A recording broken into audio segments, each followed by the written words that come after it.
मुंबई उपनगरातल्या टॉप 9 घडामोडींचा आढावा घेऊया। मध्य रेल्वेवर उद्या मेगा ब्लॉक। विविध अभियांत्रिकी आणि देखभालीची कामं करण्यासाठी भीमा मार्गावरील विद्याविहार, कांजूरमार्ग, नाहूर या रेल्वे स्थानकांचा थांबा रद्द।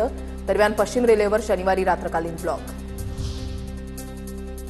कल्याण रेल्वे स्टेशन परिसरामध्ये रिक्षा चालकांची मनमानी। रिकाम्या रिक्षा असूनही प्रवाशांना भाडे नकार। जाब विचारल्यास रिक्षा चालकांकडून प्रवाशांवर अधिराग। मुंबईतील दूषित पाणी पुरवठ्याचे मंत्री आशिष शेलारांकडून दखल। तत्काळ कार्यवाही करा, शेलारांच्या महानगरपालिकेला सूचना। कबुतरांचा मानवी आरोग्यावरील परिणामासाठी तज्ज्ञांची समिती स्थापन। समितीला महिनाभरामध्ये अहवाल देण्याचे सरकारकडून निर्देश। मानवी आरोग्याला धोका म्हणून सर्व कबुतरखाने बंदचे कोर्टाकडून आदेश। हायकोर्टाकडून कबुतरांना खाद्य घालण्यासही मनाई।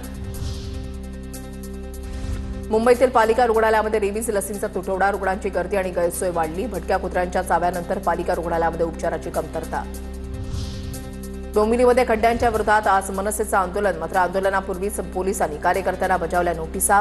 कायदा आणि सुव्यवस्था अबाधित राहावी यासाठी विविध अटी। आतापर्यंत राज्यामध्ये सर्वदूर आणि समाधानकारक पाऊस। मुंबईत सरासरीपेक्षा जास्त पाऊस। जलाशयांमध्ये क्षमतेच्या 82% साठा।